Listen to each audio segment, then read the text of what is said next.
የዕለቱ የመጽሐፍ ቅዱስ ንባብ ክፍል የተወሰደው ከዘኍልቍ ምዕራፍ 16 እና 17 ላይ ነው።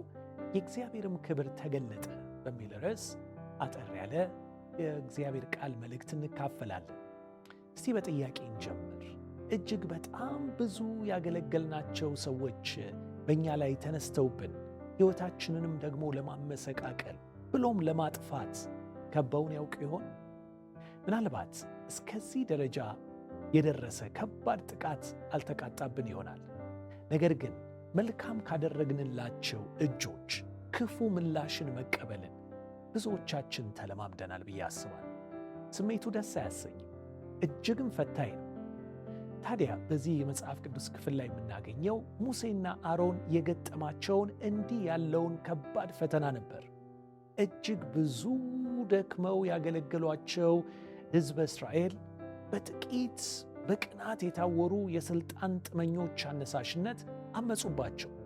የአመፁን ቀስቃሾች እግዚአብሔር በቀጣ ጊዜ እናንተ የእግዚአብሔርን ሕዝብ ገድላችኋል በማለት በሙሴና በአሮን ላይ ሕዝቡ እንዳለ ተነስተው አጉረመረሙባቸው ይላል።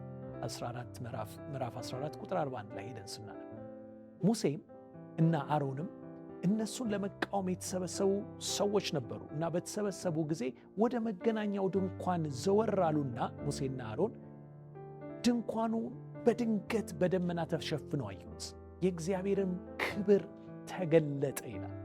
እግዚአብሔር አገልጋዮቹን ከተሰነዘረባቸው ክስና ከተቃጣባቸው ጥቃት ሊጋርዳቸው በድንገት በክብር ተገለጠ።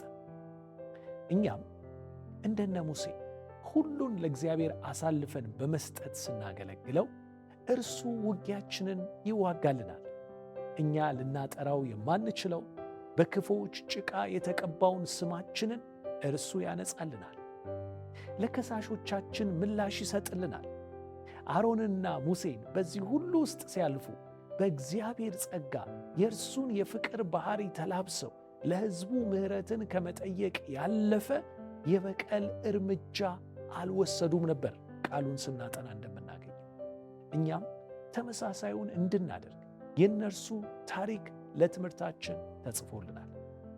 የእግዚአብሔር ክብር በድንገት ተገልጦ እነ ሙሴን እንደሸፈነ እኛም በቅንነትና በታማኝነት የእግዚአብሔርን ፈቃድ ስናገለግል ተመሳሳዩን ጥበቃ ያደርግልናል፣ ይታደገናል፣ ይረዳናል።